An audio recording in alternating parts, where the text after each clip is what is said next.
All right, so we're live. Everybody, we have TFM in on the stream. TFM, thanks for coming by. Welcome to the stream. No problem. First thing I have that I want to talk about, and I'm pretty sure that if you watch the news, you probably heard about it, is the shooting that took place on the Oxford High School in Michigan. Have you heard about it? Yeah, I mean, I've heard a little bit about it. It looks like it was just kind of your textbook case of a kid who was bullied, just brought a gun to school and shot up some people that were pissing him off. Yeah, the thing that actually shocked me was when I heard today that he apparently they were trying to charge his parents with manslaughter charges, which I thought there was going to be another typical we have to ban all guns and but they actually went towards the parents. I'm not sure how that is supposed to well how that can carry over. Is that do you know if that's something that can actually be done? It may be because they didn't lock up the gun. Because I mean, I'm pretty sure the kid didn't legally purchase that firearm. It's probably his dad's or mom's or something, and he had access to it, and they didn't lock it up correctly or whatever. So they're His probably dad trying to. bought it for him, Okay. Christmas Uh, present. well, that's then. Well, maybe they're charging around the. I don't frankly care about like that kind of stuff. It's like at the end of the day, you know, we have the right to own a firearm. Basically if we go back in time to before firearms were invented, people fought with like swords and spears and everything. Um, Victory went to the bigger, stronger, often younger man. Uh-huh. So young, strong men basically ruled everything because they were the best with the sword and the spear. And there was a saying in the Old West that God made man, but Samuel Colt made him equal. Because when you have a gun, even an older, weaker person, like a woman, an old person, and an old, they can kill a young, strong man because that the bullet is doing all the work. So guns have just been they've been a tool for good. And yes, there's a minority of gun owners who commit horrible crimes and they do all kinds of horrible things. And that's true of basically anything. But you focus on those people and the bad things they do and not the gun itself. Focusing on the gun itself is stupid. Right. It's interesting when they take the idea that when they can want to compare it to something like a car, or I forgot it what a guy he said something in the comment section about guns serve one purpose, and he's obviously saying that it's to kill, but then Hmm. they compare it to something like a car, and it's like, oh, they kill the same amount of people, and it's like, well, that ought to tell you that the gun is really not Well, the issue if it's made according to you to kill people, but yet, well, and you look in the UK. So they didn't. I mean, I guess they basically banned guns for all intents and purposes. And then you saw like stabbings and acid attacks and homemade bomb attacks and trucks of peace, and you have all this other stuff. So people are getting run over. They're getting blown up with homemade bombs. They're getting stabbed. They're getting acid thrown at them. So people are going to kill each other, right, whether it's with a gun or whether it's with a knife or whether it's with a car or whether it's with acid or whether it's with a bomb. And the thing is like some of the biggest, the biggest terror attacks that we've had didn't involve guns. 9/11 didn't involve a single gun. It was done with box cutters and jumbo jets. And one of the worst terrorist attacks in France, no gun. A guy, just like with the Christmas thing that happened a few weeks ago, he drove his truck into like a holiday gathering, and then when his truck got stuck, he jumped out of his car and started stabbing people, and he killed mm-hmm. like 90 people. Like the average mass shooting involving a gun is like less than 10. I mean, it's still a tragedy, don't get me wrong. But this idea that if we just get rid of guns, people will just stop killing each other is completely stupid. It's like people who blame capitalism for scarcity and competition when those things predate capitalism. There's always been scarcity. You know, there's always been more stuff. There's always been more people than the stuff to go around. There's been competition for scarce resources since the dawn of time. There's only one chieftain's daughter in the caveman tribe. Only one person gets to mate with the chieftain's daughter. Only one person gets the best cave. Only one person gets the biggest coconut. And so there's competition for scarce resources. But people act like competition and scarcity were invented by capitalism. If we just got rid of capitalism, there'd be infinite everything and there wouldn't be anything to fight over. And it's literally just, you're stupid and you don't know what you're talking about. Everything coming out of your mouth is basically verbal diarrhea. By the way, there are only three. Well, I say only based on history. There are only three people who actually were, shot down, and one of them was a guy who actually approached the attacker, and then there were like 8 wounded. So this actually fits within their realm of what they say they want to be the norm. But you said you brought up something about taxes. I think I remember listening to one of your most recent streams, and you said something about we can't have complete freedom or something like that. I'm not sure if I'm misquoting that. So, we have to define freedom. So people generally define freedom as the ability to do what you want. But the thing is you're still limited by nature. I can't, for example, time travel. I can't, shrink and grow. I can't fly around like Superman. I can't see through walls. Like, I may want to do those things, but I can't do them. Now, does that mean I'm not free because I don't have like unlimited powers of a god or something? That'd be stupid. So within the constraints of nature, if you can do what you want within the constraints of nature, then you're free. Like, for example, wild animals are free.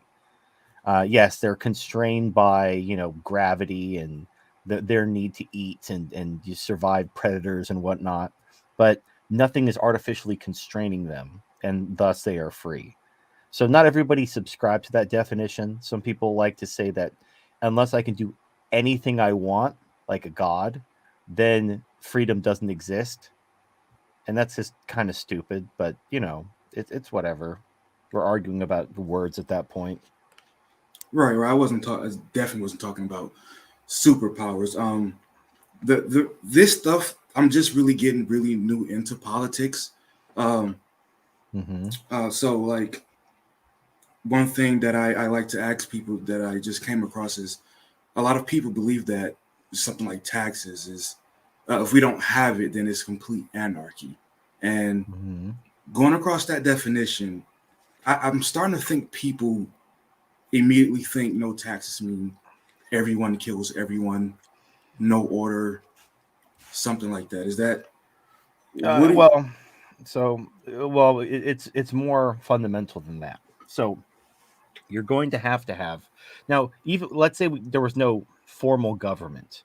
You had, let's say, you had a few large families forming a clan. So you have this clan or tribe off on some forested area, and they decide they're going to live among each other and they're going to form a community with each other. There's no elections, there's no anything. They're just all going to get along and they're going to kind of just respect each other. Here's the thing. There's going to be some form of law creation. There's going, you have the tribal elders, you have whatever, the wise man. So, and then you're going to have some type of legal enforcement. So if the tribal elders say something or the clan wise man says something, there's going to be some enforcement mechanism to make sure that the rules they lay down are enforced. And then there's also going to be some mechanism to defend the tribe. Now, we can call these things, creating law, enforcing law, and the military. Those are essentially the 3 functions of government, 3 bare minimum functions of the government. Now, here's the thing. Even if you got rid of government, so there's no government, we're all anarchists now. There we go. Even the phones are getting in on it with their sound effects. So the robots have taken over, destroyed humanity. We're cavemen. We decide to form an anarchist society. So whoever controls those things, the creation of law, the enforcement of law, and the military, they are the government. whether you recognize them or not, whether you call them government or not. They are the government. Now, there's creating laws and enforcing laws. I mean, that could be, there's different ways you can fund that per se, but let's use the military as the clearest cut example. All right, the military provides a service which provides an undifferentiable, I don't think that's even a word. You can't divide this. So the service the military provides is protecting you from invasion. Right. It's protecting the whole tribe. So you can individuate that benefit. Do you need to get that? I can wait. No. Oh, let me. I forgot to put it on silent. Right. You're good. Go. All right. So you can't individualize that benefit. So like only people can opt in and opt out. Like you can't opt out of having your tribe defended. You can't say, well, thanks for defending the tribe, but I don't want your defense. Like that doesn't work. Like we're defending the whole tribe, including you. So there's what's called a free rider problem, which is everybody benefits, but there's no way to pay for it individually. And if you give people the option to pay or not pay, but still receive the benefit, everyone's going to opt to not pay. Right. So you have to force them to pay because they are benefiting and they're not going to pay unless you force them. So now you can call it, you don't have to call it a tax. You can call it a military insurance premium, but it's still a tax. It's a tax by another name.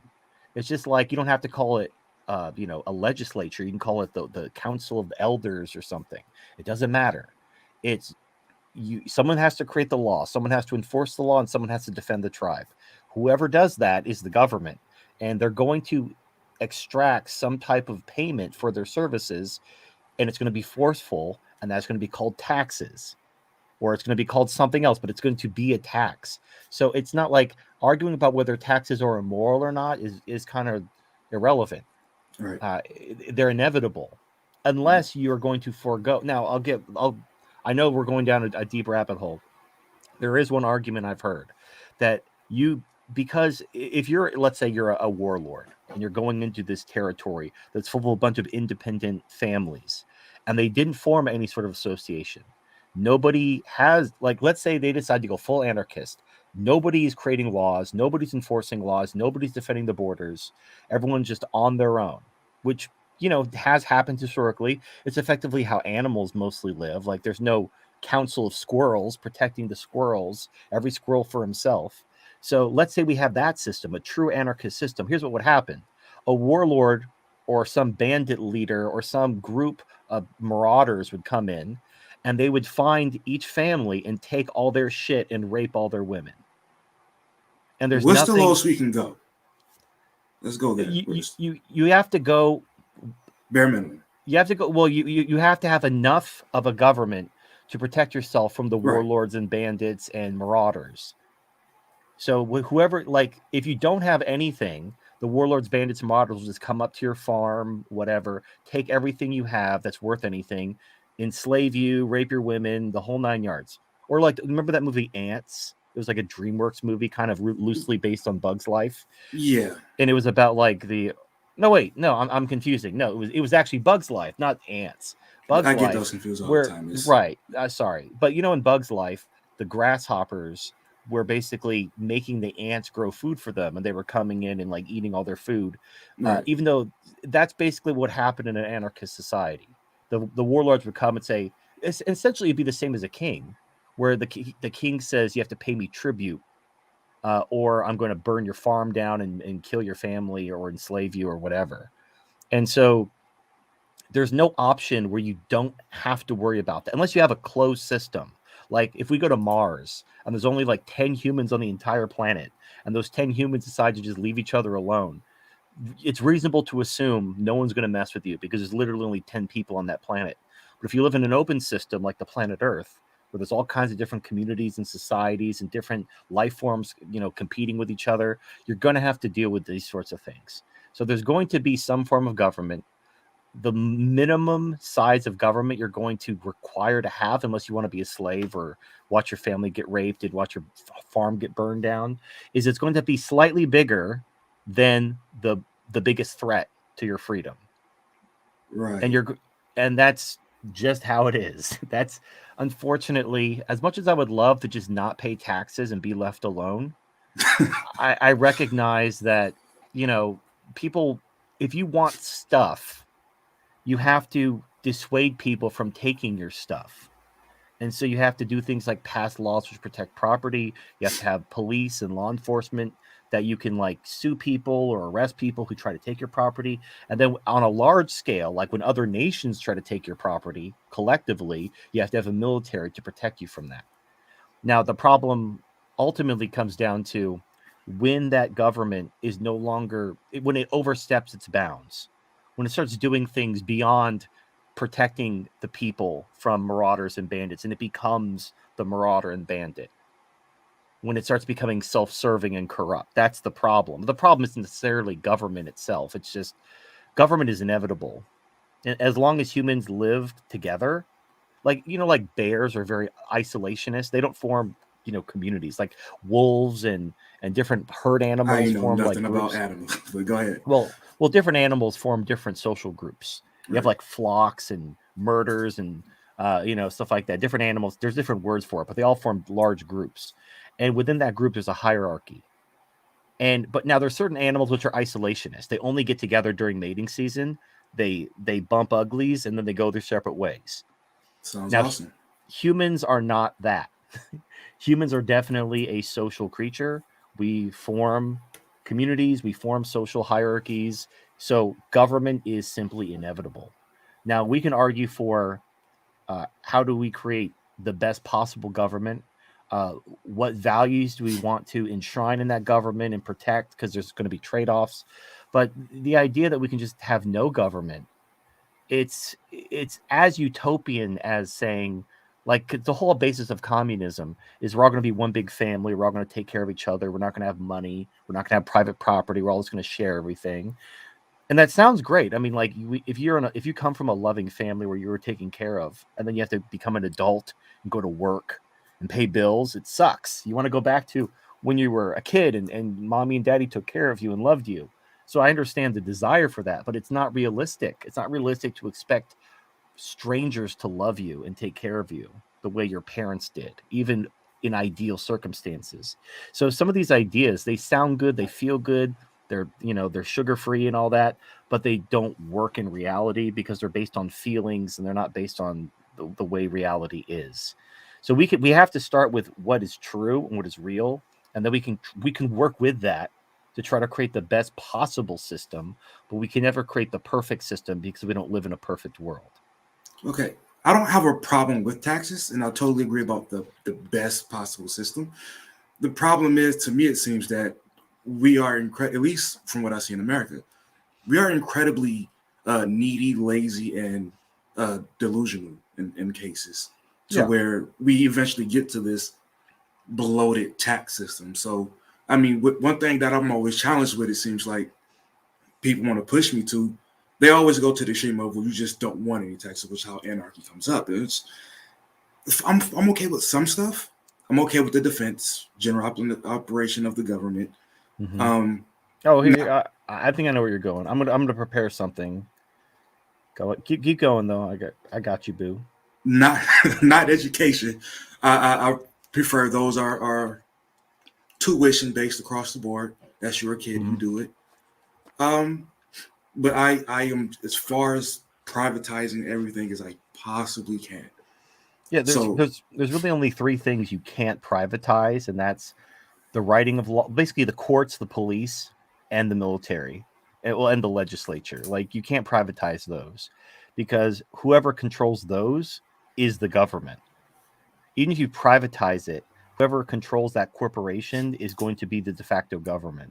right. So it's just one of those things where this is going to be the government anyway. We might as well organize it as such so we create a good one as opposed to just kind of like letting things play out and seeing what happens. But regarding taxation, let me see if this image will work. Can you see this on your screen? I can see it like, yeah, I can Hold see on, it. let It's me let not. me Hold let on. me let me shrink it a bit. There we go. Okay, hold on. So Shrink it. if I put you up, will it show the whole thing? Just you? I don't know. It's your show. I'm just showing you some charts. I got some charts. Okay, we can see it. All right, you see it? Yeah. Okay, so this is something I created this myself using all the data from the Congressional Budget Office. So this is 2019 total government spending. So this is nothing to do with COVID, nothing to do with anything regarding stimmy checks or infrastructure or Build Back Better. This is 2019. So this is the year before the pandemic. And here's total government spending. We're going to start at 12 o'clock and we're going to go clockwise. This first big slice is Social Security. Then the next one is Medicare. The next one is means tested welfare programs. Then Medicaid. Then veterans benefits. Then we have debt on the interest on the debt. And then this big blue slice is the military. And then transportation, education, foreign affairs, environmental, law enforcement, science, and other. And And that this is all first one was what again? that's Social Security. Oh, I, Yeah, no, this so now I highlighted all these in red because this entire slice, this Pac-Man sized slice, which equates to about 70% of all government spending, is literally the government giving somebody someone else's money. yeah. It's the government taking from A and giving to B. They're not doing anything. They're not providing any service. They're taking someone's money and giving it to someone else. And that's 70% of the government, which means if we just stop doing that, we could cut taxes by 70%. Okay. We could eliminate almost all taxes if we just stopped. But the government is basically in the business of giving people other people's money. And that's where we done goofed. I I don't see us ever stopping that because it's just way too easy to buy people. Well, Um, we want there's yes, the founding fathers restricted who could vote. Originally, it was the landed gentry. I don't think Now, it should be a right, by the way. no, but like the landed. So you got to understand the landed gentry. There was no income tax in the Right. 1700s. There were property taxes. There's always property taxes. Uh, so the landed gentry were the taxpayers. Now there was a tariff which kind of serves to function as like a sales tax, but the landed gentry were the voters. They were the ones who paid the property taxes because they were the property owners. So the founding fathers had a system which restricted the vote to the people who were paying the taxes, not the people who didn't. Because if you didn't own land, you didn't have to pay the property taxes. You paid the tariff when you bought goods, but that didn't matter. But that system was designed that way for a reason. Now, over from the 1700s to the early 1900s, we expanded the electorate. You know, and there was a lot of reasons why, but at the end of the day, everybody could vote once they turned 18, and once that happened, yeah, now you're screwed because here's the problem: most people don't pay taxes. And if I have another chart. Chart Go chart ahead. number two. Chart number two incoming. Let me pull it Now, up. of these people who don't pay taxes, are how much of them is there a percentage of them that receive welfare that's like Yeah. overwhelming? Well, it's have a seat. It's gonna be fun. Here we go. Oh, hold on. It's all so tiny. Let me blow it up again. All right. So this chart is based on data from 2016 and 2013, and the reason why is it's not a structured, consistent report. So they change stuff for political reasons depending on who's president and which party's in power. So the accurate information isn't always available. So you got to go with like what you have available. But back in the olden times of 2016, this is the information we had. So the way the Congressional Budget Office breaks down what are called the quintiles, which is the poorest 20%, the lower middle 20%, the upper middle 20%, the lower upper 20%, and then the richest 20%. So divide the entire American population into 5 segments based on the poorest 20, the richest 20, and the middle 20s. So here's how this works. I defined all my terms. I provided my sources. So market income is the average income of the people in this quintile. So, for example, the poorest 20% of Americans make an average annual income of $15,800. So the federal taxes, that's defined as, that's what they pay in income taxes. And then federal transfers is Medicaid, CHIP, SNAP, SSI, and other means-tested welfare programs.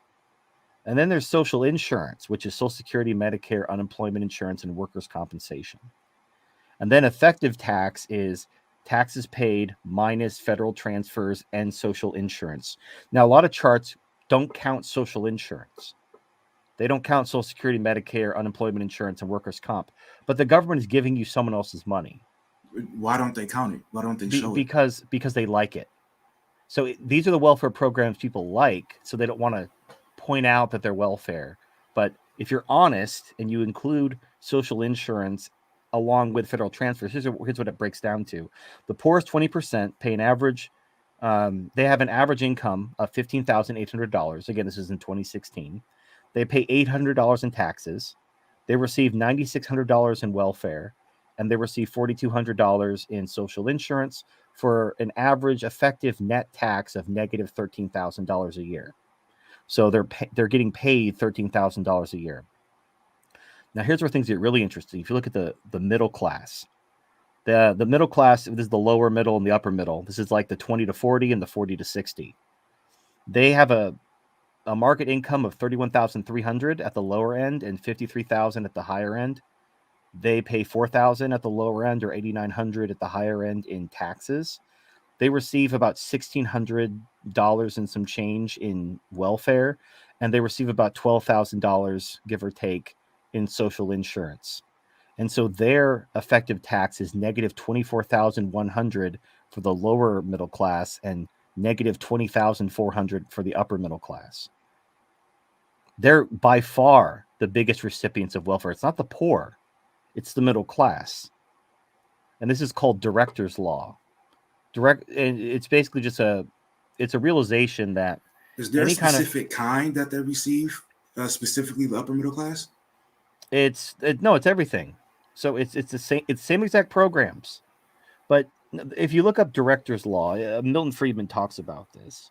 Basically, you have to understand that people who are poor are generally ineffective politically for the same reasons they're ineffective economically. And so if you're a politician and you're trying to buy votes, you don't want to pander to the poor. You want to pander to people who are going to turn out.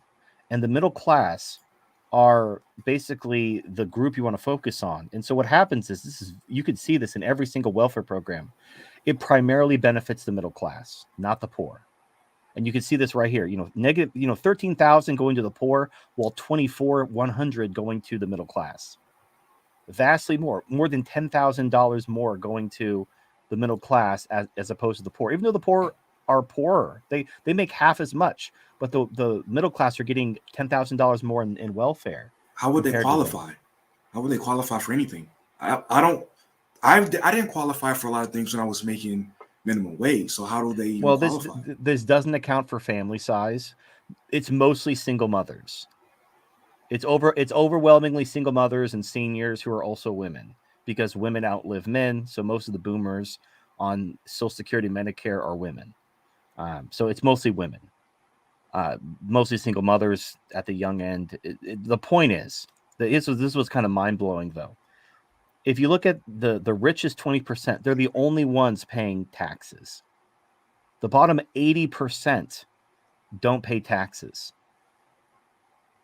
All of them receive money from Social Security, Medicare. None of them actually pay anything into the system. Everything they pay in is given back to them in the form of benefits. Only the top 20% are actually contributing to the country. So they're paying the entire bill. This is also why whenever there's a tax cut, people complain about how it's going to the rich. Well, the rich are the only ones paying taxes. So, of course, any tax cut is going to benefit the rich. The poor aren't paying taxes. They're getting paid from the system. So the problem with everything is basically people they want free stuff. And there's a philosophical kind of thing that goes along with this. When you want someone to take care of you, which is effectively what you're saying when you want the government to give you free stuff, you're tacitly giving them authority over you.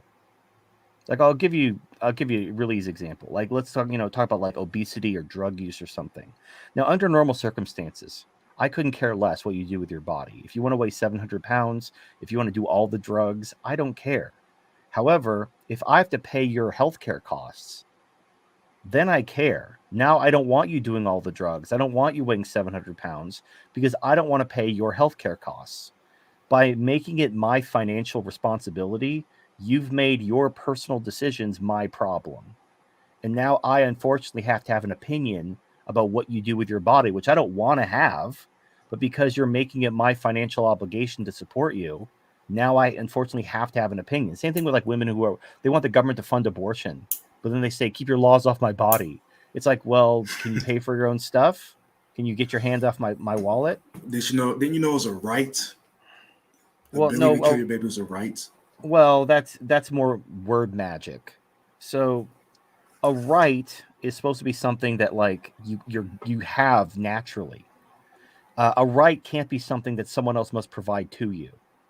Like you can't have a right to education or a right to healthcare because education and healthcare have to be provided to you by someone, which means someone has to compensate them because doctors and teachers don't do it out of the kindness of their heart.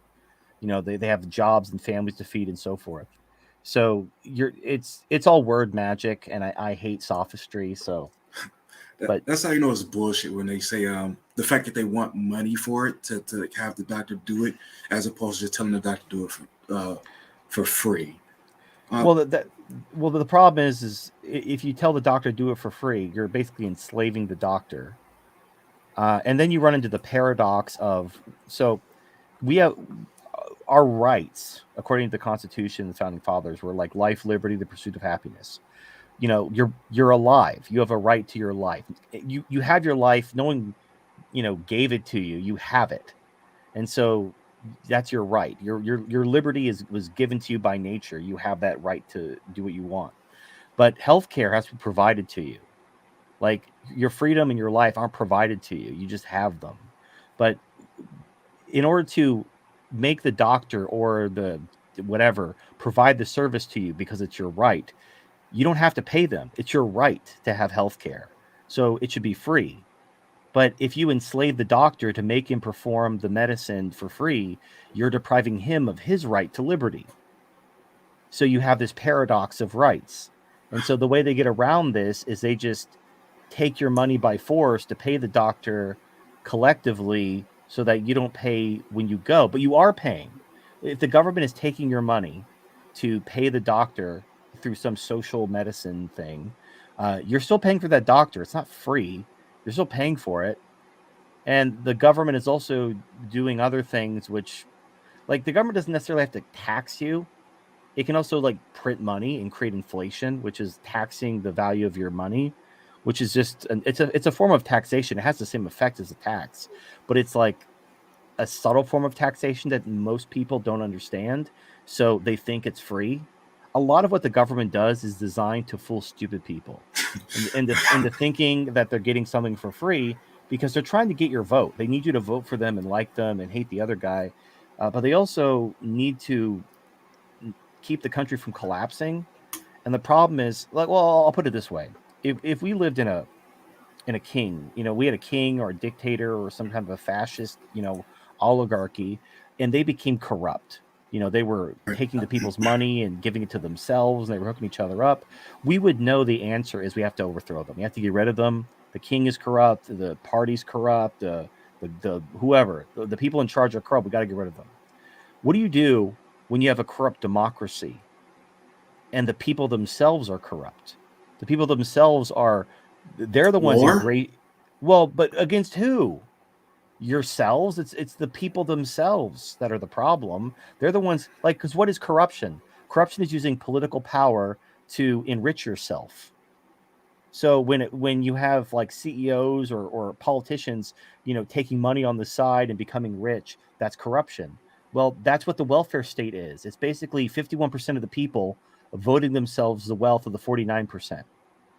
How is that different than any other corrupt authoritarian regime, other than, I guess, it's benefiting more people. But if you're in the 49% under a democracy, or if you're in the 99% under a dictator, it doesn't matter to you.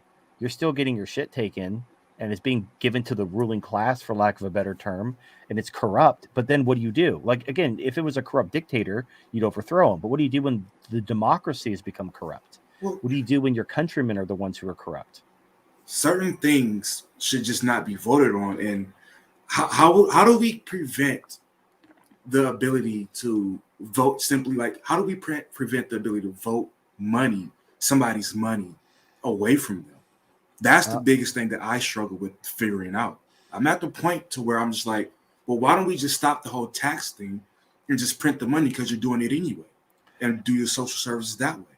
Well, yeah. So if you print the money, you cause inflation, and that inflation is a form of a tax, and it's a fair, well, flat tax, fair tax. I can't remember which one is which, but basically, so if you pay income taxes, it's based on your income level.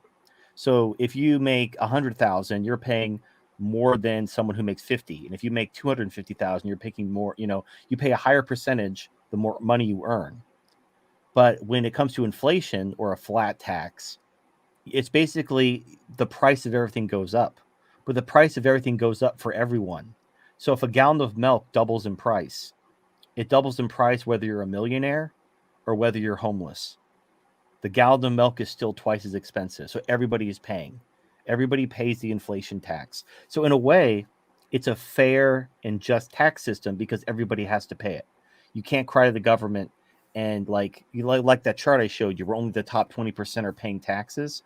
You can't do that with inflation. Now, what's funny is right now there's a labor shortage because people, they were on all these, they had the stimmy checks and they had the unemployment Right. bonuses. Now they get like these child tax credits, and they're still staying home and not going to work That's such because. bullshit. But here's the thing. Here's what'll fix that. Because the inflation really hasn't hit yet. When the inflation hits and these people realize that their welfare isn't enough anymore, which has to happen. So let me explain how economies work. Please. You have production, and the bank creates some. Well, I mean, you could have gold or some other monetary system, doesn't matter. But the way our fiat monetary system is, we increase the money supply with an increase of production. You don't want a fixed money supply, because then you'll have deflation, which is bad. It sounds good, like, hey, things are getting cheaper, but the problem is, what happens is sometimes if you have too much deflation, the money is appreciating more than the stuff in the economy, and then people don't want to spend their money because their money is worth more than anything else they could buy with it. And then your economy grinds to a halt because no one wants to trade anything. So you go to work, you make stuff, and no one buys it because they're all holding on to their money. So you don't want deflation. You don't want a deflationary death spiral. You need to have some expansion of the money supply, but only with increases in production. So as the economy expands, as there's more production, you increase the money supply to keep prices relatively stable. That's what you do in a healthy economy. Now, right now, as I showed you with all that welfare we're doing, the welfare state's going bankrupt. It's going bankrupt. It's losing trillions of dollars, and that's what's happening. The government is trying to keep its head above water, and it has to print money to do it. And we're basically in the end game at this point. All right, let me We ask you have. this. Go ahead. I've heard a lot of on the manosphere and black manosphere lately that it's getting so bad that women and children are going to be becoming more and more homeless, as it already has begun. Have you seen that? Because I've seen it for like a couple months, but I No. haven't seen any women on the streets Oh no, we're since. not even near that. We're not even near that point yet.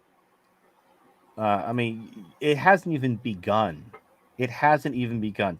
This is like, so when you go to the movies, Right. it'll play the music for a while, and then the lights will dim, and then it'll play a few ads, and then the movie will actually start once it plays a few commercials before the movie. It has Right. that little, right. We're in the music stage. The lights are on, the music is playing. The lights haven't even dimmed yet. Like it hasn't even begun to get bad.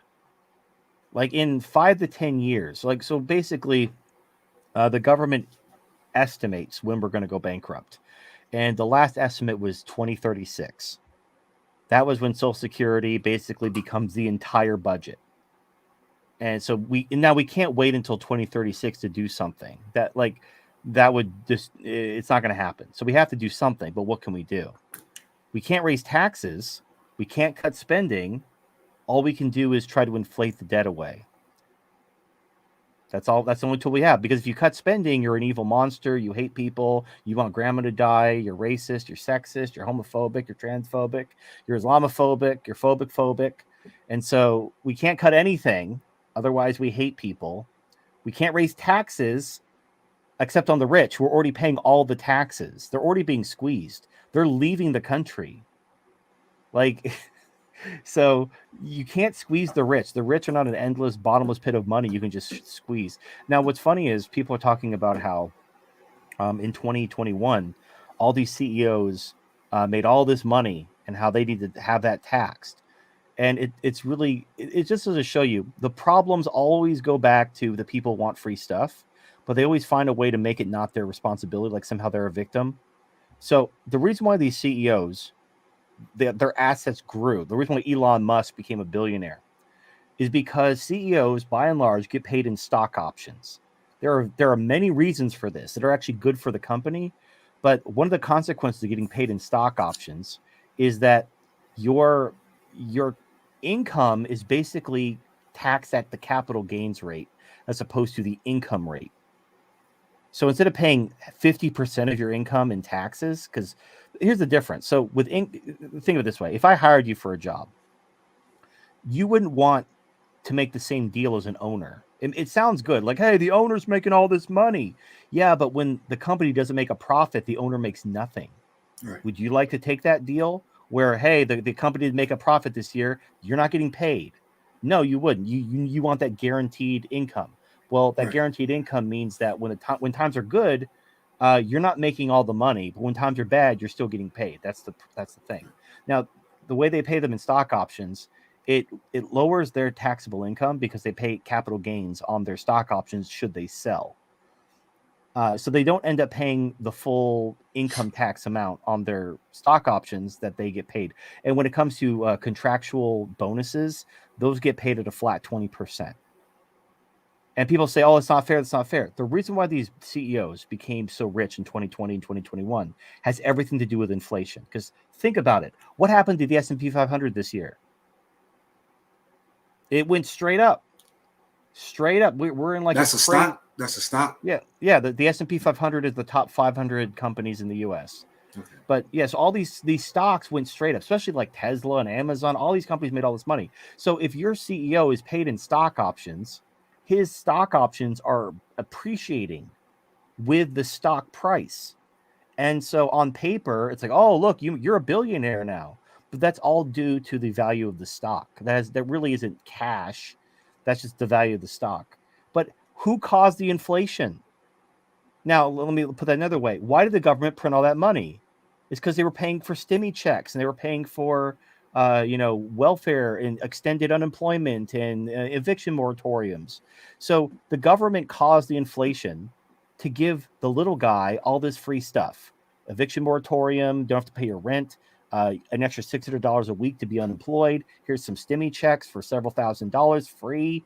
And then that caused inflation and that caused the stock price to go up. And these CEOs who didn't really even do anything, their stock price went up because of the price, the stock going up from the inflation. And now they're like, oh, these rich people aren't paying their fair share. It's like, you're a fucking idiot. Like you caused this inflation. You didn't have to print all that money. You know how much money we printed in the last year? No. $4 trillion. And we just printed, we haven't printed it yet. Like the infrastructure, $1.5 trillion. Well, the infrastructure plan that was passed, last month was $1.5 trillion. And the Build Back Better welfare expansion that's going to be voted on in like 2 weeks is another $1.75 trillion. So those aren't the same thing? No. So there's the Green New Deal. While you're explaining that, I got a guy who wants to come up. I'm going to somebody else stream it. Okay. Okay. It's gonna pass me on like a $5 whore. Huh?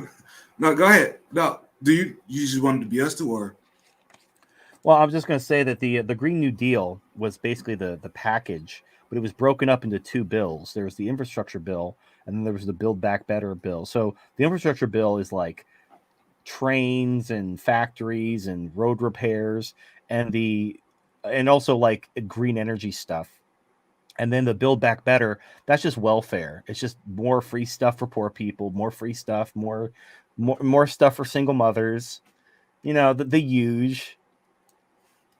And it's all going to cause so much inflation. It's going to be so fun. So the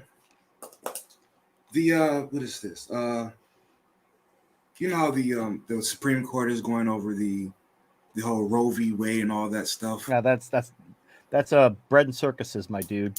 Not going to amount to jack shit. Why do you say that? Because they're saying like 29 states could end up, banning it, and it goes in the whole other way. No, it's not. They're not going to do it. If the Supreme Court banned abortion, they know that the left would stack the court and simply overturn the overturning. The Supreme Court is basically like the left has said they'll stack the court if the Supreme Court does anything to get in their way.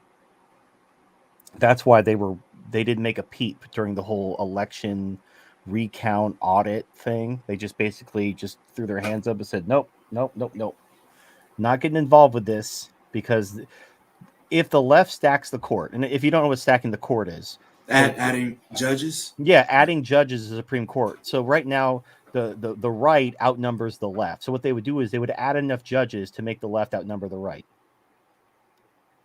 And what that would do is that would, to put it mildly, cast doubt on the legitimacy of the court. Because it's basically just hiring your buddies to vote the way you want. So they don't want that to happen. So for the sake of the legitimacy of the court, they don't want to piss off the Biden administration and cause him to stack the court. They're not going to overturn Roe v. Wade. Now, I'll tell you what's going to happen. They're going to milk this bread and circus thing because there's a midterm election next year. Mm-hmm. And they're going to be like, oh, you gotta stop. They're going to take your baby killing laws away. You got to vote for us. Because here's the thing. The left and the right, there really isn't a lot that distinguishes them. Republicans and Democrats agree on like 99% of stuff. Basically, Republicans are generally lower taxes and they're anti-abortion, and Democrats are for more taxes and they're pro-abortion. That's about it. When it comes down to most things, Republicans and Democrats are indistinguishable. So this abortion issue is basically just bread and circuses to get people all fired up for the midterms, and it's all bullshit. If that's all they have to do, why hasn't that been done just all willy-nilly left and right? Because what do you mean? Like just adding judges back in the court? That's all I have to well, do. because the left's controlled the Supreme Court for decades. The right has. This is the first time there's been a right-leaning Supreme Court in living memory. Yeah, but when we had the Republican presidents, yeah, why didn't they stack the court? Yeah, because they're giant fucking pussies. Because the media and the left will be like, "Oh, you're a fascist! Oh, he's a fascist! Oh my God, he's a fascist!" So the right's like, "No, not me! I would never do that." And then when the left gets in, they're like, "Yeah, fucking stack the court. Why not?" And the right's like, "Oh, but we didn't do that when we could have." I'm like, "Well, that's because you're stupid." Yeah, getting into politics has really, really, really caused some frustration with me.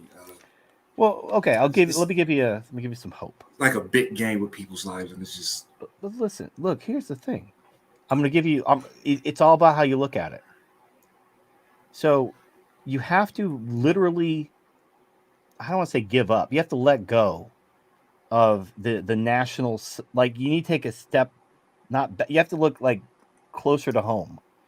You are not going to be able to affect the nation. In fact, most people in the nation, they want what's happening. Poll after poll, people want to be taken care of. They don't care about freedom.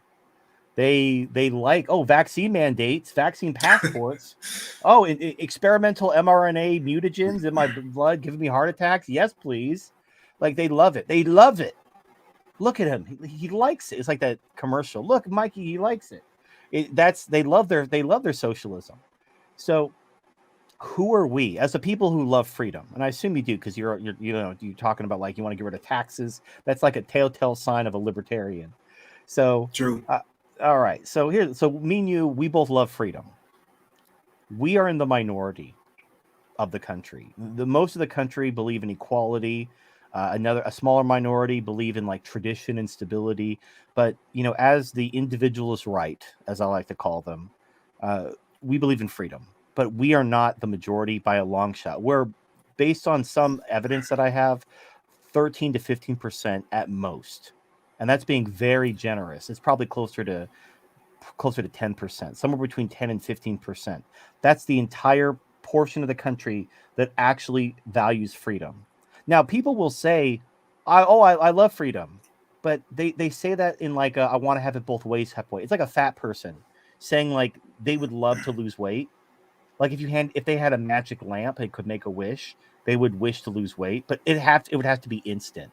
Like the genie would have to like use his magic and make the fat just fall off, like a Nutty Professor type of thing.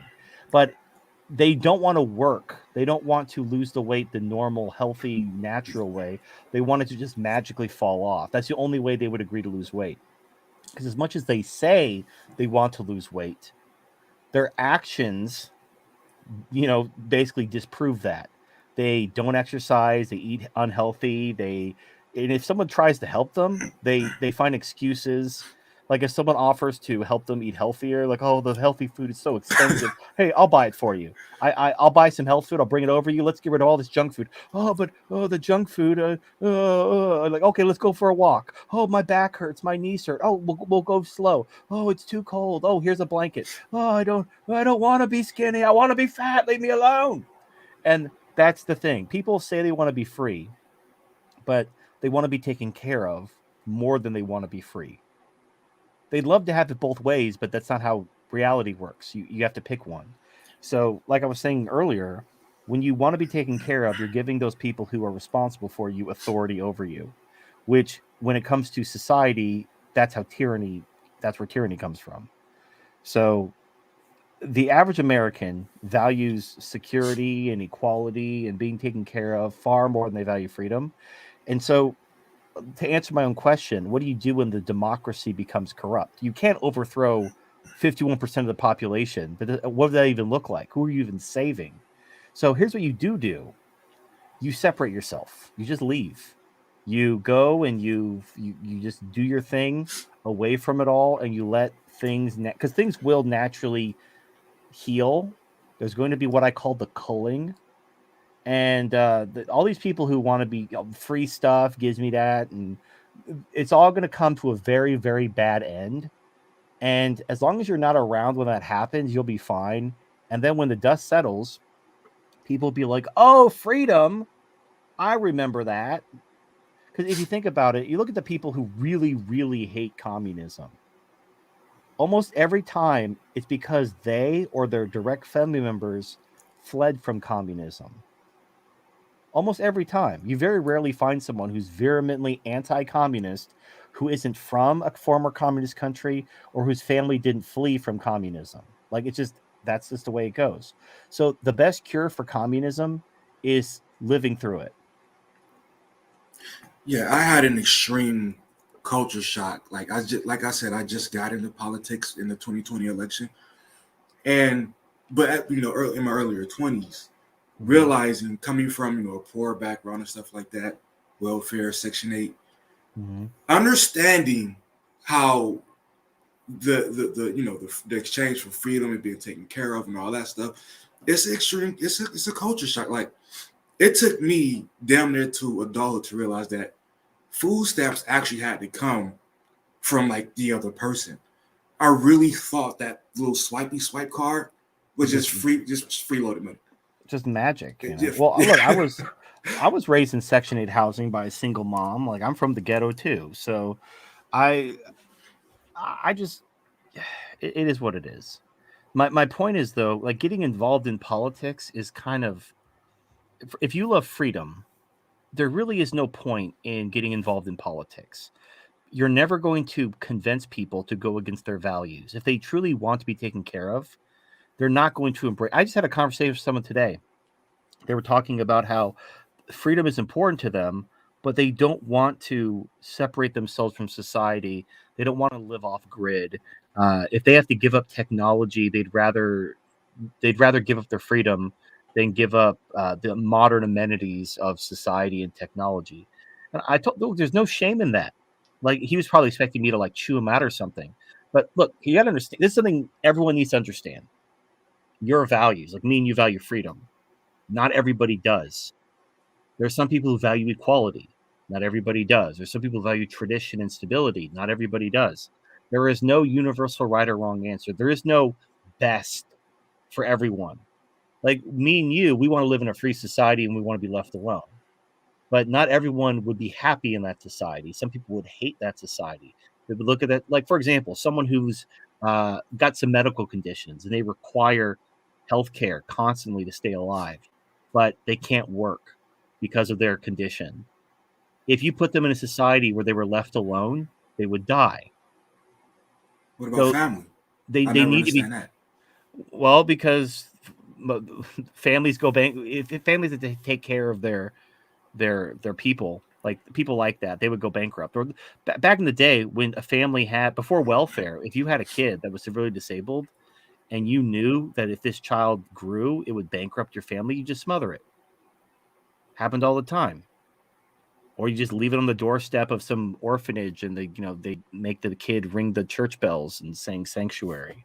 But that was, people looked at that like, oh, we need to do something. And so that's a lot of the welfare was birthed from compassion. There are people who fall through the cracks. Family isn't necessarily there to take care of them. Neither is religion. Neither is private charity. And so they wanted the government to be like the charity of last resort. But then they ended up crowding out everyone. The point is, though, is not everybody wants to be free. And I use this analogy. You're familiar with BDSM, I assume, where people like they dress in latex and they kick Yeah, each other in the yeah, balls and shock each other with nipples with car batteries and whatever. Now, right. I'm not interested in that at all. Not interested. I do not. I don't understand cock and ball Nothing wrong torture. with it, man. Nothing wrong with it. I'm not judging, but like I was with a chick once who wanted me to choke her, and I just looked at her like, no, I'm not choking you. Like, no, I just don't do that. I'm not going to choke somebody, even if they ask me to. And so, anyway, here's my point. There are sadists, and a sadist is someone who gets enjoyment from causing pain. These are like your dominatrix type of people. And then there are masochists who enjoy being hurt. And these people find each other and then they have fun. They kick, the masochist gets into the cock and ball torture and gets the electroshock to his nipples and everything, and he's happy. And the dominatrix is like, beating the crap out of him and she's happy. Everybody's happy. It's perfectly fine. As long as both parties want that and they can find each other and be happy. So there are people who want to be taken care of by the government. And there are people who want to be in charge of people. Like they want that power, they want that prestige and status. They want to be in charge of stuff. Like these are people who will like try to take over a nonprofit organization that doesn't even pay them, just for the prestige of being in charge, even though there's no money there. Like some people just like being in charge, even if there's like nothing really materially in it for them. If those people find each other and pair off and do their thing, I have no problem with that. So my problem is when I'm forced to participate in your BDSM relationship. Like I don't want to get my balls kicked in. I don't want to have the car battery on my nipples. Like I don't want to do that. You guys can do that to each other. I want to go do something else. It And might take so, you somewhere you've never been. it's just, I'm okay. I'm pretty open like sexually, but I'm just, I don't want my balls kicked in. I've had my balls kicked. It was not like, oh, that felt nice. I can't wait to have my balls kicked in again. That was an enjoyable experience. It was more like I was throwing up and dry heaving on the floor. Anyway, but point is, much like when it comes to government and society, we as the minority who believes in freedom and loves freedom, we're basically being forced into this BDSM relationship that we don't want to be a part of, between the people who want to be taken care of and the people who want to be in control. And you have to understand that those people, they're not evil, they're not stupid, they don't need to be educated, they don't need to be red pilled, they don't need anything. They just don't share your values, and that's okay. The right answer is to separate yourself from them and to simply remove yourself from the BDSM relationship, because you're not into that. Or if you are, go have fun. So if you want to be taken care of, go have fun. If you want to be free, you have to separate yourself. So, and that's the problem is people like, and also look, I'll use a recent example. So you've heard about how these school boards, the parents are protesting critical race theory, Right. and I so still don't know what the hell that is. well, that we can go down that rabbit hole if you want, but that's irrelevant to the example I'm trying to make. So the point is you have these parents who have their kids in public school, and they're protesting the school board. They're getting labeled domestic terrorists. They're all kinds of crazy shit is happening. Now, which is easier? Is it easier to protest and campaign and vote and get your guy in office to reform a school board, or pull your kid out of school and homeschool them or put them in a private school? Which is easier? It really depends on how invested in your child you want to be. Some Well, people would have no problem homeschooling their kids. Some people are like, hell no, let the babysitter do it. So for me personally, I would rather homeschool my kid in the first place. but okay, but universally, you would agree that it's easier to simply pull your kid out of that school and homeschool them than to reform the public school system politically. Right. Like in one case, you have to organize a bunch of people, you have to campaign, you have to get your guy, you have to wait for an election year.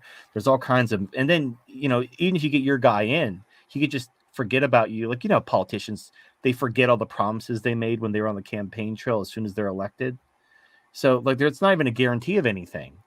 If you pull your kid out of the school and homeschool them or put them in some type of private school, you literally solve the problem. So, what you don't want to do is look, and it's okay to look into politics for situational awareness, but as someone who believes in freedom, we don't really have a dog in this fight. Both parties are anti-freedom. Both parties are literally just two sides of the same coin. So what you have to think of, this is kind of empowering, but it's also depressing. It's all about how you look at it. Stop focusing on trying to change the system or trying to change the party, or trying to get this guy elected or that guy elected. None of that shit matters. What can you do in your personal life to make your personal life more free? And if you think about that, like if you have a kid in public school and they're being indoctrinated into anything, it could be critical race theory, it could be like trans stuff. Maybe your kid's being groomed by the school to think they're a girl so they could cut their penis off and sterilize them or something. If that's happening, instead of protesting, instead of calling Tucker Carlson, instead of going on the news, just pull your kid out of school. Ta-da! Your kid is saved, and then you can homeschool them or put them in a different school or move. Like, you have options, and it's much easier to exercise because if you have power over you're the only person you truly control. You can't control the government, you can't control the population, you can't control elections, but you control yourself. So think about what you can do and do it, and forget about the politics. Now Okay. you have go. I'm sorry. Go No, ahead. no, I Go was ahead. going to say I'm glad you mentioned that about the Republican Party, because I also realized kind of recently that they're not exactly little government either. They No, want the government to, for example, legislate public bathrooms at department stores. It's like, what happened to running your business the way you see? oh, so you are. I know what your mistake is. No, look, it's a very common mistake. I got it. Would you believe I have another chart? Would that shock you? Go ahead. All right. So this is I'm full of charts. All right. Okay. Oh, this is fine. All right. So there's something called the political trichotomy. This is gonna be fun because it's a very big chart. Okay. Oh my gosh. Let me try to get this to fit the screen. All right. Still not fitting the screen. Okay. Oh, almost there, I swear. Okay, here we go. All right. Well, not quite. A little bit more. There it is. That's the money. Okay, so here's the political trichotomy. So you've heard of the left versus right dichotomy. Mhm. There's actually three values which define 3 points of this triangle. And they're as far apart from each other as they are from anything. Now, what defines left versus right is literally between who is in charge. So right now, in the current year, the left is in charge. So individualists are right wing. But like, during medieval times when you had kings and the church was in charge, the individuals would be left wing because the triangle would shift. The point is right now individuals are right wing, but the left versus right dichotomy isn't even accurate. There really isn't a left right dichotomy. You just have three different values, and those values are the individualists believe in freedom, the communists, or you can call them progressives, believe in equality, and the absolutists believe in stability or tradition. Kind of two ways of saying the same thing. Uh, they have some things in common. They have some things, it's not even that complicated. Anyway, here's what I want to talk about. Over here on the other side of the chart are so you're taking this three-sided triangle and you're trying to fit it into a left versus right dichotomy. You're basically taking a three-dimensional shape and trying to fit it into a two-dimensional shape. So what happens is, depending on what part of the triangle you're from, you're going to see left versus right differently. So starting at the top, you have the left versus right dichotomy according to the people who believe in tradition and stability. These can be called absolutists, they can be called reactionaries, they could be called the alt-right, whatever you want to call them. And so you have moderates in the middle, and then to the right, you have Republicans, fascists, and monarchists. And to the left, you have Democrats, progressives, socialists, and communists. And the difference is the right, in air quotes, believes in tradition and stability, and the left believes in change and degeneracy. Now, me and you, because we believe in freedom, we're like, well, that doesn't sound right. So we would be in the middle. We'd be individualists. So here's how we see the left versus right dichotomy. Moderates in the middle, Republicans, libertarians, and anarchists to the right, and Democrats, socialists, and then any form of total government, fascism, communism, monarchism, oligarchs, anything, any form of total government would be the far left. And so we define left versus right as collectivism versus individualism. And then, Okay. according to a communist or a progressive, they see Democrats as the middle. And then to the right, you have moderates, Republicans, then dictators, kings, fascists, Nazis. And to the left, you have progressives, socialists, communists, and anarchists. And the way they look at it is it's equality versus elitism. So any sort of system that has elites or hierarchies is right wing. And then if you break down those hierarchies and everybody's the same, then you have equality. So the point is left versus right means different things, but to different people. Some people call the individualist chart the American left versus right, whereas the top one is the European left versus right. The point is there is no left versus right. It's a triangle. It's not. It's freedom versus tradition versus equality. So anyway, just one to grow on. Right. All right. I think that's all I had, unless you want to talk about that whole Biden and the EV stuff that he's trying to push, which is, I think, garbage. What I don't honestly, I don't. It's funny is I have a news show once a week, but I really don't even care about the news. I only care about the news insofar for situational awareness. Like I need to know what the government's doing, so I can plan around it. But like, I don't get emotionally invested either way. Like Biden's a retard. He shits his pants and sniffs children. Yeah. Trump's a Cheeto who sold out his own supporters because he didn't want to lose his TV show and his business. Like he betrayed the people who believed in him and trusted him. So yeah, You know, a pox on both their houses, I say. people say they don't understand how they don't believe Biden got 81 million. I think it's very like more than like under like reasonably understandably how he did get it, because when I was back when I was on Facebook, I had a lot of family members who didn't vote for him. They just voted not for the other guy for like the dumbest reasons and made in history. All right. Well, no, he. Well, I don't want to get your channel in trouble, but I will say this: they did an audit in Maricopa County, Arizona, where they found that there were so many fraudulent ballots in one county that it exceeded the margin of victory in the state. And that was one county. And when they announced the results of the audit, the other states destroyed the evidence. So now audits can't be, because there were like 5 states that were contested during the election. And they all erased their ballots. Totally illegal, by the way. They destroyed the evidence as soon as like things started to look a little bit suspicious.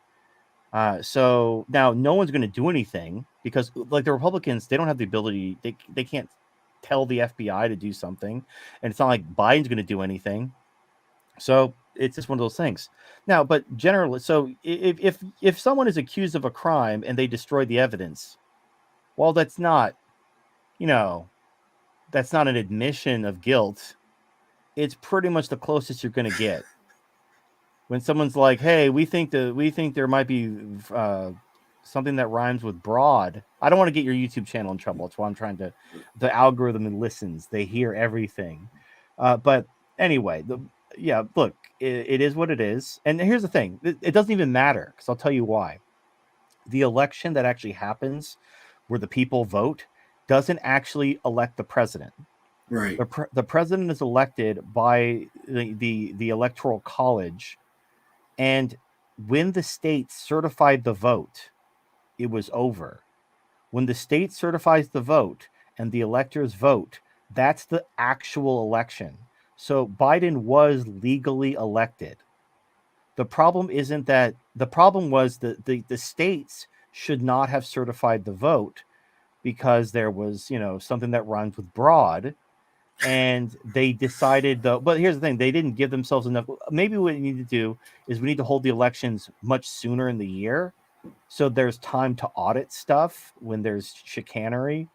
But they basically didn't want to hold things up and drag things out, so they just kind of pushed it through and certified the election. When they did that, the election was over.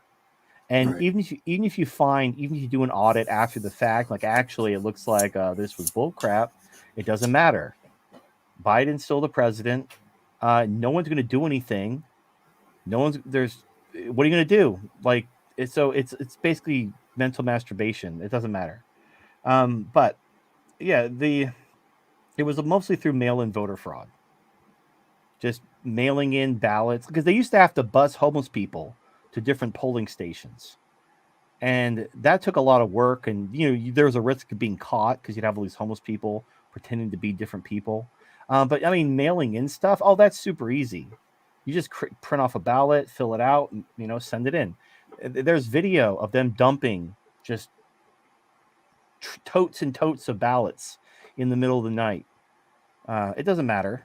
It doesn't. And what's funny is it will never matter again because during the 2020 election, you had thousands of people signing sworn affidavits, seeing suspicious stuff, and they had to put their name, they had to dox themselves to put their information on these affidavits, and nothing happened other than they got death threats and it destroyed their career. So they put themselves out there, ruined their lives, and nothing happened. So then in 2024, 2022, whenever, no one will ever come forward again. You had one chance to basically restore faith in the system, and everybody cucked out. So all faith has been destroyed. No one will ever come forward again.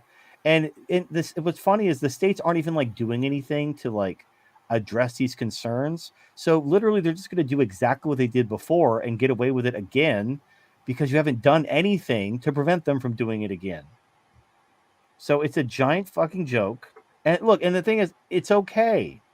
It's okay that it's a joke because both parties suck anyway. It's not like even if Trump was reelected, he was. I mean, I'm not saying it would be maybe better, but it would be mostly the same.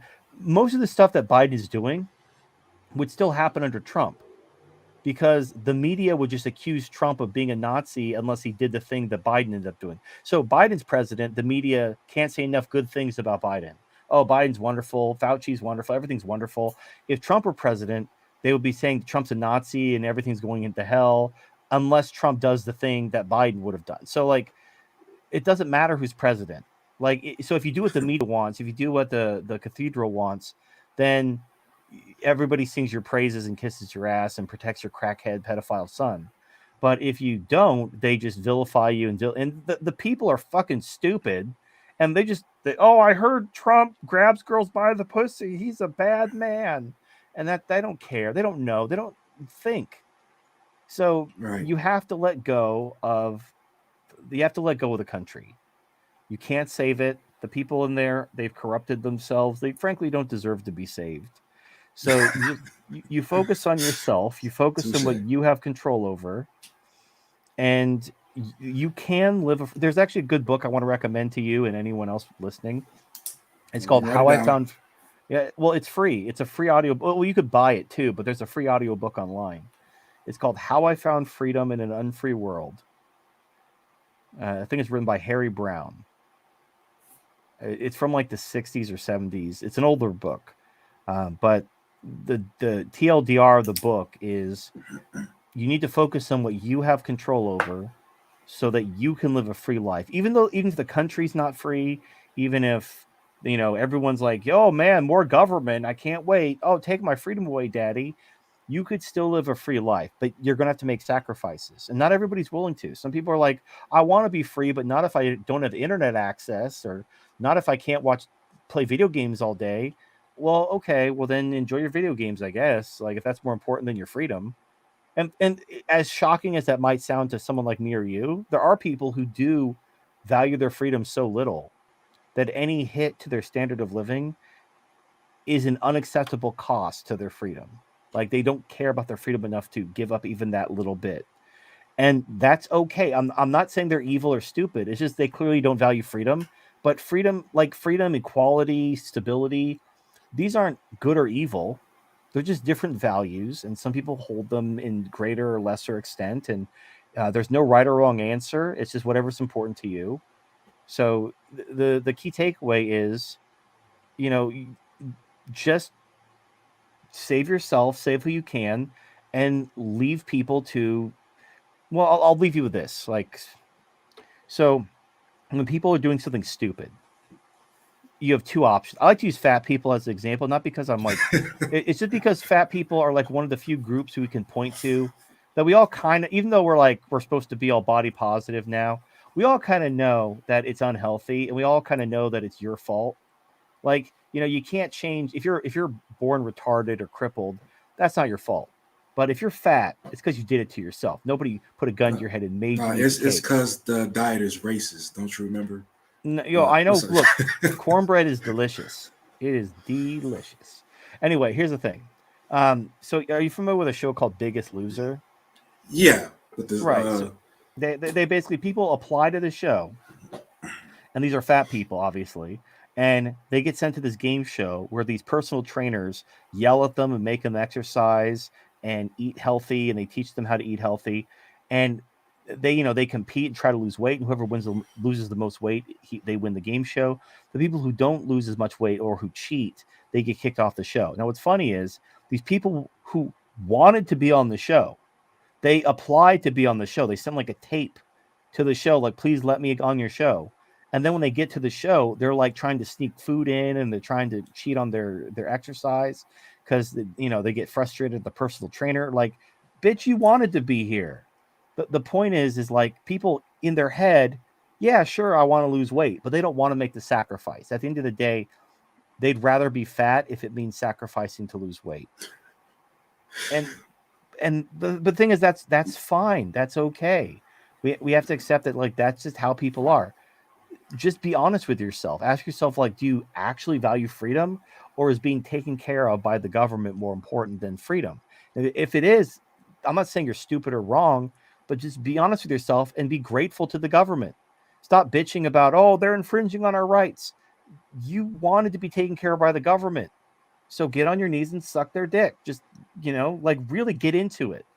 give it, like passionately suck their balls empty because you wanted them to take, like a woman wants to be taken care of by a man, so she marries him and he takes care of her, and in turn she fucks him. Like, that's how this works.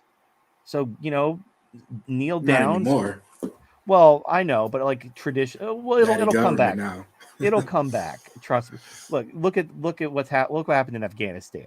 Like, what's kind of hilarious. I've been saying this for a long time. If women have their rights taken away, they don't do anything. They don't like rise up and fight you. They just shrug and go back in the kitchen. So all these women were like, "Oh, they're taking our rights away." And then when no white knights were forthcoming to fight their battles for them, they just went back in the kitchen. Like it never even happened. Like all the feminism for the last 20 years in Afghanistan, poof, like it never even happened.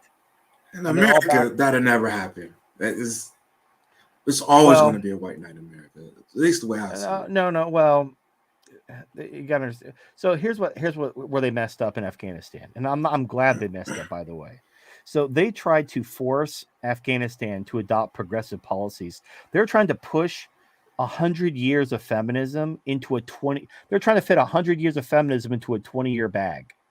So we had 20 years in Afghanistan, and they're trying to push people all the way through into modern feminism. Now, none of us have any memories of the before time, before feminism, before women voted, before the family courts, before the diversity quotas, before Me Too. We have no memories of what life was like before then. But in Afghanistan, it was only 20 years ago. Unless you were a teenager, you vividly remembered what it was like. And so with that memory fresh in their mind and the pace that the West was pushing feminism down their throat, they were like not having. In fact, it was a huge. There's some articles written about this. It was a huge recruitment tool for the Taliban, because and this is actually messed up. So we forced the Afghans to elect their officials, and then we bribed those elected officials to allow us to push progressivism down the people's throat against their will by bribing the elected officials that they elected. It was messed up. So we basically wanted democracy, and then we corrupted it ourselves. We were the bad guys. Anyway, the Taliban, so people would basically, they build these schools for girls in these villages, which is fine. Schools for girls, what's not to love? The girls would come out like hating their families, talking about how they're being oppressed, and they basically be brainwashed by feminism to hating and resenting their families, their husbands, their fathers, just, whatever. And okay, you've heard of Boko Haram, right? They're the African Al-Qaeda. They went around, they killed like all the men in the village and took all the Yazidi women as rape slaves. If you remember when Obama was president, there was the Bring Back Our Girls. Remember the Bring Back Our Girls thing on Twitter? Again, I'm just now getting into politics. Okay. So back when Obama that was Boko Haram. Boko Haram literally stands for Western education is haram, which is forbidden. It was literally an Islamic response to the West trying to turn African girls into feminists. We were building schools in Africa, trying to turn African Muslim girls into feminists, and the men were not having it. And they started murdering everybody. So that's what happened in Afghanistan. We literally pissed off the Afghan people for 20 years, trying to force their girls into becoming feminists and turning them against their husbands and fathers. And we drove their husbands and fathers into the arms of not Al-Qaeda, but the Taliban. And then they kicked the shit out of us and sent us running with our tail between our legs and took all of our toys. And now they have Apache helicopters. I still, and that's not mentioned at all in the media anymore. Oh no, it got completely memory hold. And the funny thing about normies, talked about it for a week. They have the attention span of a goldfish. So the good news is when there's bad news, normies will forget about it in a few days. Like no matter how bad the news is, like they'll just forget about it. So it's all you can do is laugh. Like you got to realize it's all a game. Life's a game, and games are meant to be enjoyable, and you're supposed to have fun. So you just treat it like a game, and it's all fun. It's hard to get away. It's hard to get away from once you see it. Like becoming red pill about women was one thing, but red pill about politics, that was more infuriating. But here's the thing. This is the best news though. So how do you deal? So when you're red pilled about women, so you realize, marriage is terrible. Women have all these, basically women are given a loaded gun by the government to use against a man.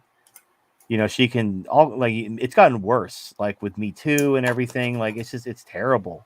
And women are getting fatter, sluttier, more entitled. Like I make this anecdote. It's like 100 years ago, men would not mess around with a woman who wasn't a virgin. And then 50 years ago, a man wouldn't mess around with a divorcee. And 20 years ago, a man wouldn't mess around with a single mother.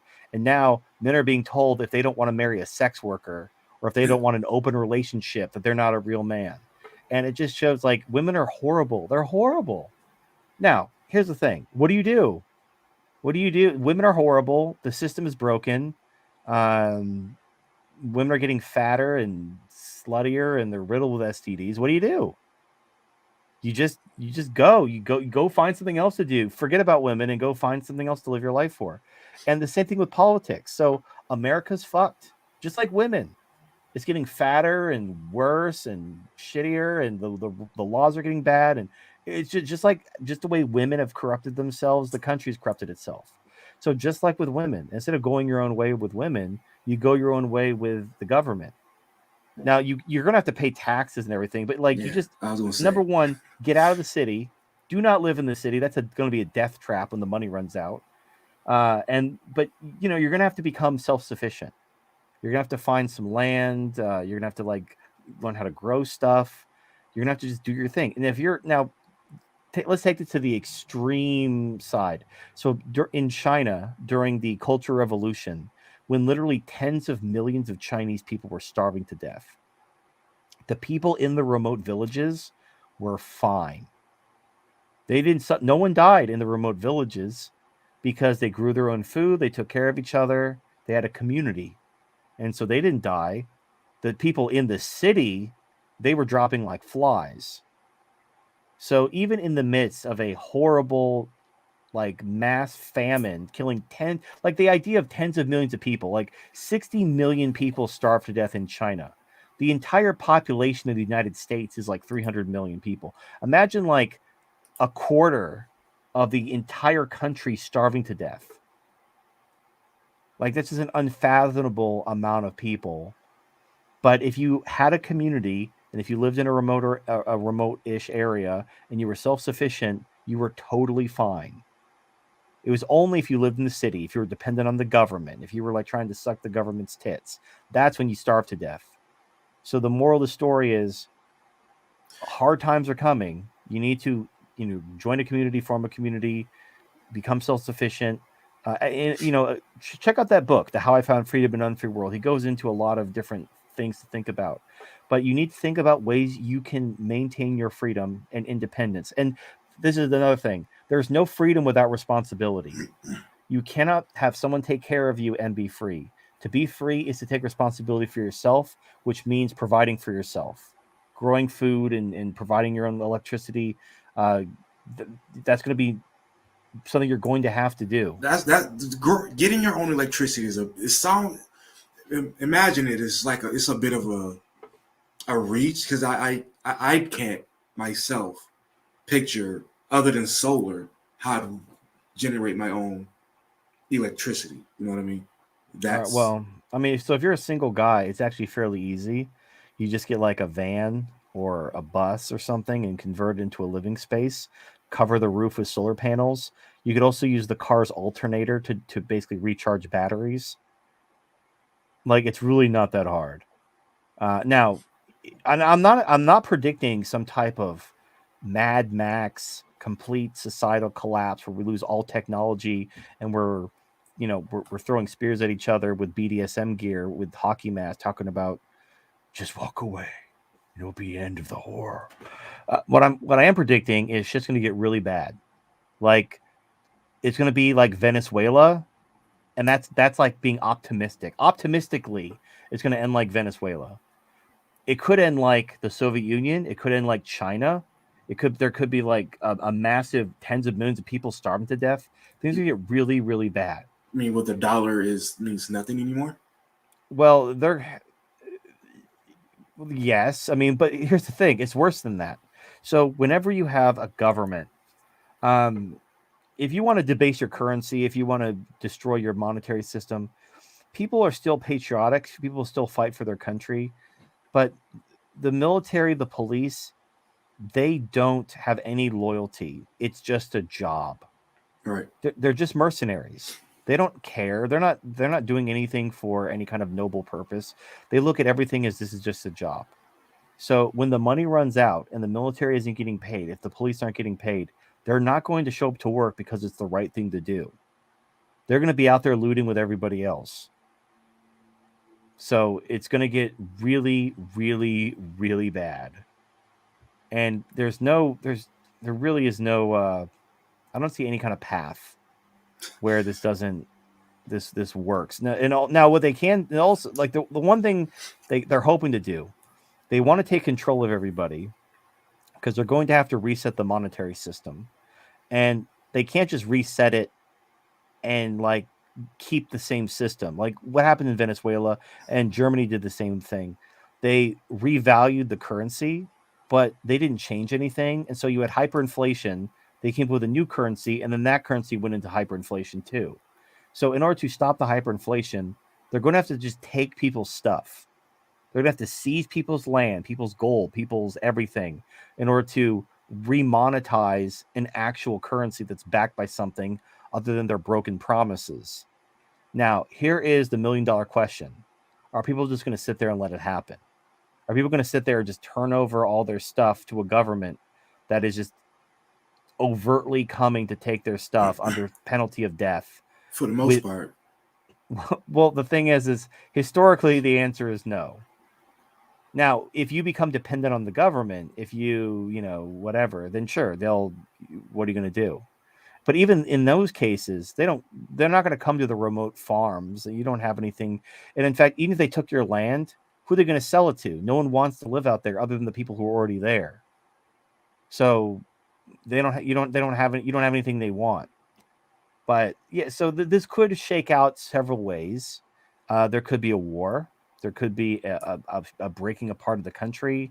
The country could become some type of. It could be like the CCP, where you have like one party rule, and they terrorize people and spy on them and enslave them and have concentration camps and the whole 9 yards. So it's going to get bad.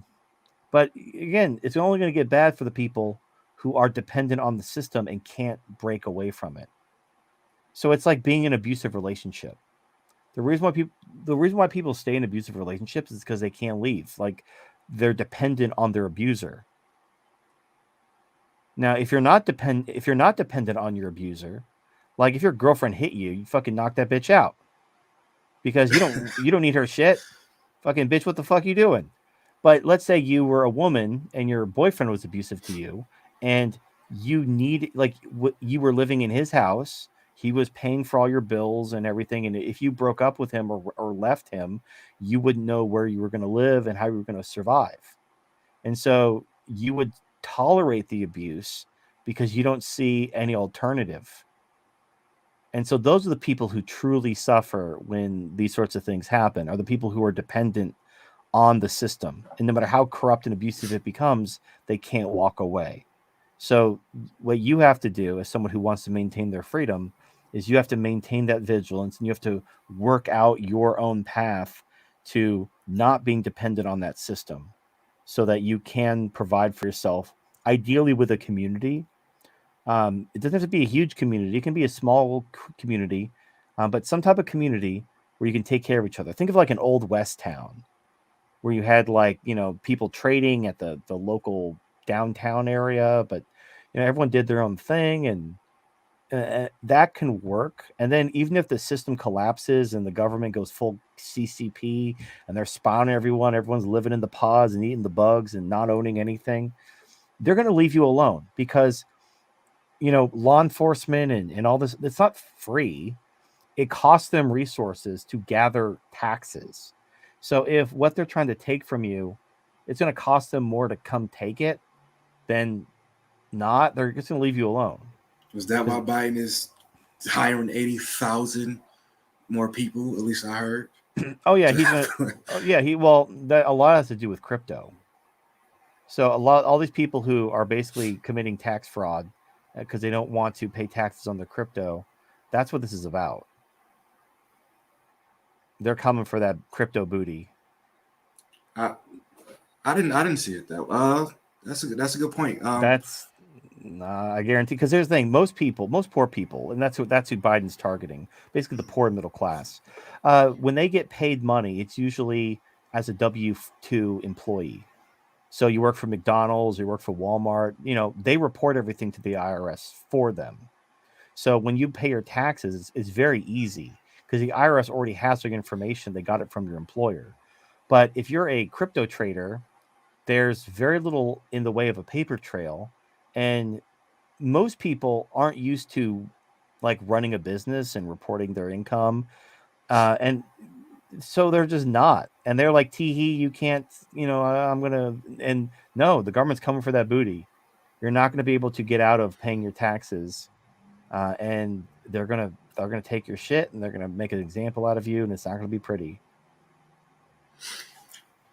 I hope you're wrong. I can kind of see the writing on the wall, but I hope you're wrong. I hope it doesn't come. I'm very rare. I'm sometimes wrong in my timing. Like sometimes I'll call something and it won't happen when I predict it will, but I'm very rarely wrong when it comes to like the fundamental things. I'm just usually wrong on like exactly. I can't see the future, so I know when something's coming, but I don't know, or I know what's coming, but I don't know when it's coming. But I'll tell you how this look. So prior to Biden, there were reporting requirements if you had a transaction of $10,000 or more. Right. That was being reported to the basically for suspicious transfers and whatever. They're trying to lower that to under $1,000 to like $600, from $10,000 to like $600. It's crazy. Right, and so they're just trying to catch people, trying to do stuff because they're just looking for stuff that they can use. Because it's crypto. There's nothing else to justify it.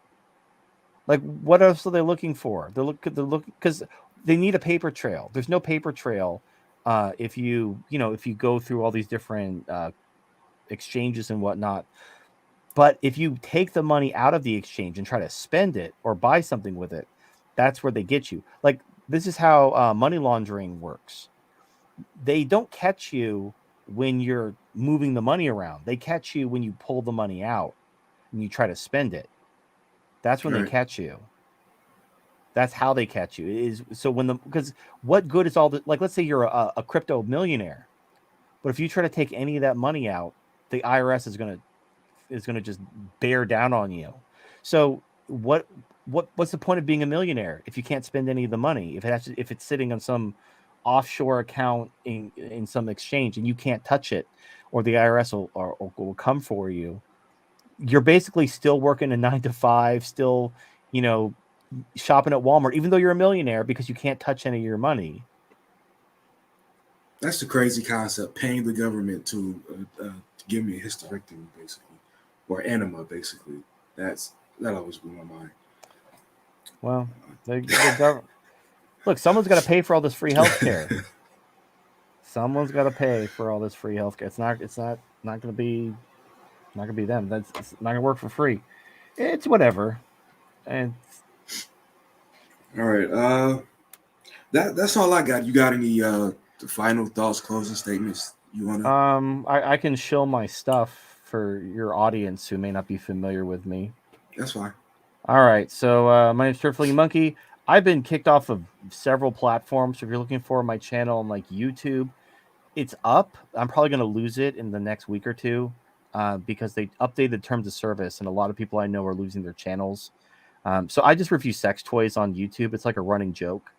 But I have a channel on MGTOW, on BitChute, on Odyssey, on PeerTube, and on Rumble.